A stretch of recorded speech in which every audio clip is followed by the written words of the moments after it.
प्रभु उन सबको नष्ट कर देते हैं, आगे लिखते ही नहीं है। ऐसे समर्थ नाम को प्राप्त करके भी आप यदि क्लेशित है, दुखी है, अशांत है, राग द्वेष जनित उससे जल रहे हैं, तो आप समझो कि आपका अभाग्य ही उदय हुआ है। ये जो नाम रूपी चिंतामणि मिली बहुत स्वादिष्ट है। राधा नाम सुधा रसम रसी तुम, अमृत रस झरता रहता है, राधा राधा राधा। पर अभी हमारी जिह्वा विषयों का स्वाद लेती रहे, इसलिए राधा नाम का स्वाद नहीं मिल रहा। रटते रहिए तो राधा नाम सुधा रसम का स्वाद मिल जाएगा, फिर ये छूटेगा ही नहीं। स्वामी शरण जी महाराज हित धाम में थे, ऐसी राधा नाम में प्रीति हुई कि जैसे अपने लोग बराबर तिलक लगाते फिर धोते हैं तो तिलक का चिन्ह बन जाता है, ऐसे तेजों में राधा नाम उनके मस्तक पर प्रकाशित हो गया था। दूर से झलकता था राधा ऐसे लिखा हुआ, क्योंकि निरंतर चिंतन राधा राधा राधा। पायो नाम चारु चिंतामणि, कहां रखना इस चिंतामणि को? उर करते न खसई हो, हृदय रूपी हाथ से इस चिंतामणि को कभी जाने नहीं देंगे। अर्थात निरंतर नाम का सुमिरन, चिंतन, मनन, जाप, कीर्तन, ये सामर्थ्य आपको आ जाएगी कि जो अब लो नशानी अब ना नशई हो। आज तक हमने किया जो भगवत व्यर्थत्व का हमारे हृदय में राज्य था, ये भोग लूं, ये देख लूं, ये सुन, अब नहीं, अब नहीं। जैसे श्री ध्रुवदास जी कह रहे हैं, मन अब तक जो तूने कहा मैंने किया, अब तुझे वही करना होगा जो मैं कहूंगा। ये सामर्थ्य कहां से आई? नाम से आई। किसी ने एक आंतरिक में कहा कि मैंने शपथ ले लिया है कि इतने दिन अमुक विषय नहीं भोगूंगा। उनका गलत, क्योंकि ये शपथ टिकाऊ नहीं होगी। टिकाऊ शपथ उसी की होती जो शपथ लेता ही नहीं। वो ये नियम लेता है कि आप प्रभु के चिंतन के सिवा, भजन के सिवा, लीला गुणगान के सिवा और कुछ स्वीकार नहीं करूंगा, तो आपके अंदर सब वो सद्गुण आ जाएंगे। अब आप रोज चिंतन उस विषय का कर रहे हैं कि इतने दिन मैं नहीं करूंगा, तो लाभ क्या मिल रहा है? चिंतन विषय का हो रहा, संयोग हो नहीं रहा, जल रहे हो, तो मन ग्रहण किए हुए इस विषय को है, तो आप जलना, जो आपके हृदय में क्रिया हो रही वो आपको और हृदय को गंदा कर देगी। तन छाड़े मन गही रहे, दोनों ही दुख होए। हमें करना क्या है? पायो नाम चारु चिंता, राधा राधा राधा वल्लभ राधा वल्लभ। ये विस्मरण ना हो, सब ठीक हो जाएगा, सब ठीक हो जाएगा। मान लीजिए आप, और आप सोचे कि मैं अपने संकल्प से रोक दूं, तो इतना बड़ा आप में अभी सामर्थ्य नहीं है कि संकल्प से विषय आकर्षण को रोक दो। रसबल छूटे जो विषय, तब ही तो सुख होए। जब नाम रस आ जाएगा, राधा नाम सुधा रसम, ये सब आपको ऐसे बमनवत दिखाई देने लगेगा। राधा राधा, मन खुद घृणा कर लेगा विषयों से। पायो नाम चारु चिंतामणि, उर करते न खसई हो। इस पर ध्यान दीजिए। यदि नाम नहीं चल रहा है तो ये मन तुरंत ऐसे जाल रचेगा कि आपका पतन करवा देगा, पक्का। इसीलिए कहा हनुमंत विपत्ति प्रभु सोई, जब तो सुमिरन भजन न होई। जब सुमिरन भजन नहीं हो रहा तो विपत्ति है क्या? कि ये माया का कोई न कोई जाल हमको आकर्षित करके फंसा लेगा। हानि हरिवंश के नाम अंतर परे, लाभ हरिवंश उच्चरत बानी। जहां नाम बानी छूटा, हानि ही हो गई। कोई न कोई वृत्ति हमारे अंदर जलन पैदा कर देगी, नया संस्कार भोगों का पैदा कर देगी। श्याम रूप सुचि रुचिर कसौटी, चित कंचन ही कसई हो। अब लो नशानी अब ना नशे। कह रहे हैं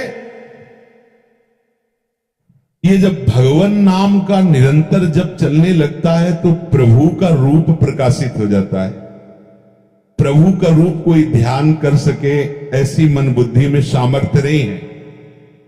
पर जिस समय हमारे हृदय में नाम चलने लगता है, जैसे ये कहा जाए कि आप प्रियाजू के रूप का ध्यान कीजिए।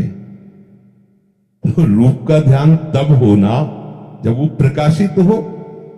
प्रियाजू किसी की कल्पना का विषय तो है नहीं। प्यारोडुम क्षमते नहीं अच्छी सुखा दिए नाम तुय ध्यानगम। और प्रभु के लिए भी कहा गया है, श्याम सुंदर के लिए भी, यो ब्रह्म रुद्र शुक नारद भीष्म मुख्य रालक्षितोन सहसा पुरुषस्य तस्य। इन बड़े बड़े महापुरुषों के लिए कह दिया गया, मुनिमन ध्यान धरत नहीं पावत। बड़े बड़े मुनिजन प्रभु श्री हरि का ध्यान धरना चाहते हैं, पर वो पूर्ण रूप से हृदय में उनका ध्यान नहीं लगा पाते। ये प्रभु के रूप का ध्यान कब होता है? बोले जब नाम को निरंतर हृदय में चलाया जाता है। हृदय की बात हो रही। जब नाम जिह्वा से चलता है तो कंठ में आता है, कंठ से हृदय में आता है। रोम रोम जब रग रग बोले तब कछ स्वाद नाम को पाए। हर नस नाड़ी में नाम विराजमान। अरे अद्भुत महिमा नाम की, अद्भुत महिमा।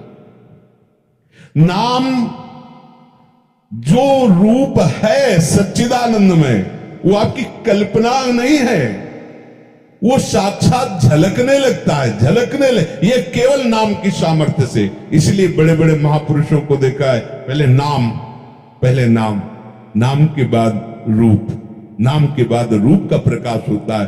रूपाशक्ति ही लीला में प्रवेश करती। जब रूपाशक्ति बढ़ जाती है तो छिन छिन विहरत संग, छिन छिन निरखत प्रेम भरी, छिन जस कहत अभंग। यह जो कृपा हरिवंश की, वो प्रतिपल उसी रूप के सानिध्य की लालसा से युक्त होकर निरंतर उन्हीं के समीप रहने लगता है। और ये रूप ऐसा है, ये कौन बात जो अबही और अबही और अबही और है, ये प्रतिपल वर्धमान रूप है। इसीलिए कभी भी रूप का पान करते हुए तृप्ति ही नहीं होती, क्योंकि प्रतिपल वो नया नया रूप प्रकाशित होता रहता है।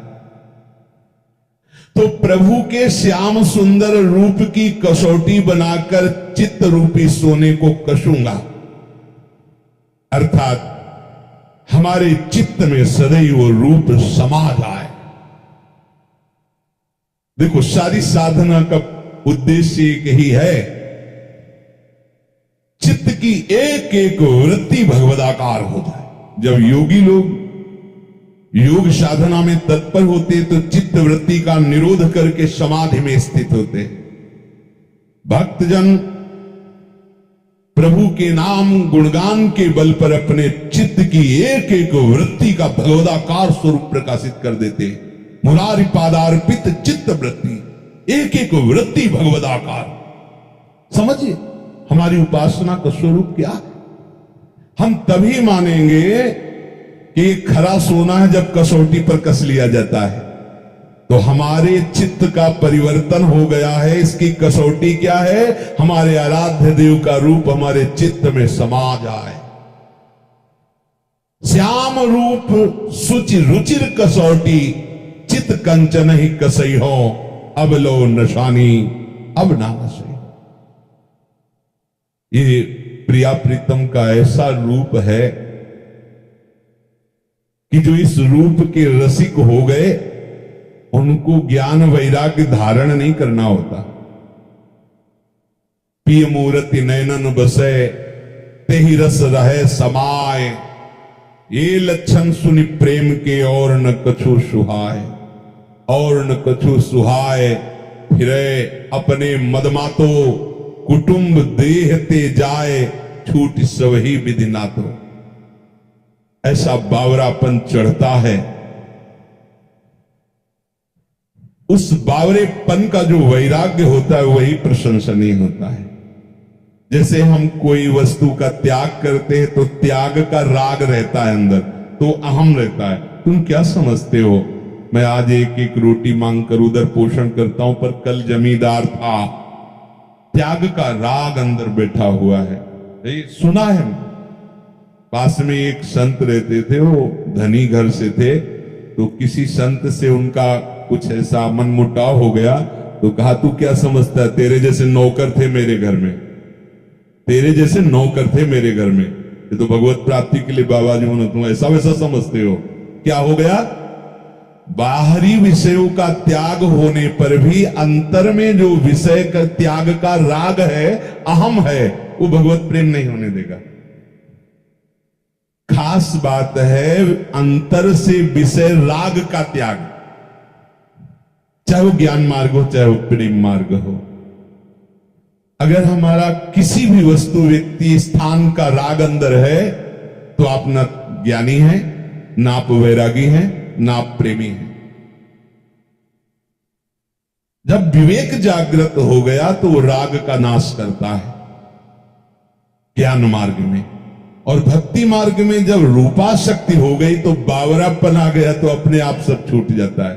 और ये छूटना ऐसा प्रशंसनीय छूटना होता है कि पूछो मत। इसमें वस्तु का स्वरूप से भी त्याग, उसके राग का त्याग, उसकी स्मृति का त्याग। आई ब्रजनारी सुनत बंसीरो, गृह पति बंधु विसारे, त्यागे नहीं, विसारे, विस्मरण है। कुटुंब देह ते जाए छूट सब ही विधि नातो।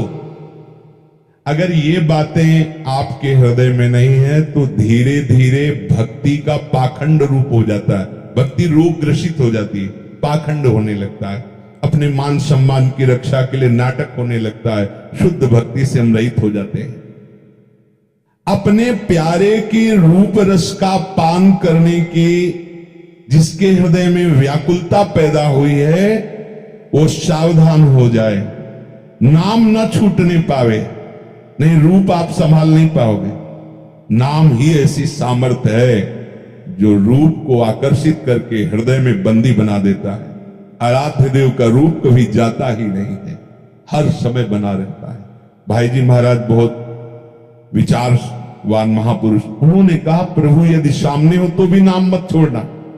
आप देखो कितने घाटे का सौदा आप पसंद कर लेते हो, यहां कह रहे प्रभु सामने हो तो भी नाम मत छोड़ना। त्रिभुवन की राज्य लक्ष्मी देने पर भी आधे पल के लिए नाम मत छोड़ना। और हम उपासक हैं, हमारी दशा क्या है, थोड़े से अपमान की स्थिति में हम घंटों बोलते रहते हैं, थोड़े से सुख लाभ के लिए हम प्रभु का विस्मरण कर देते हैं। कैसी हमारी उपासना है, क्या हमारी भक्ति की स्थिति है? इसमें कसौटी कसो अपने चित्त को कि प्रभु के चिंतन के सिवा और क्या चिंतन होता है। ध्यान दो अंदर, अंतर्मुख होकर देखो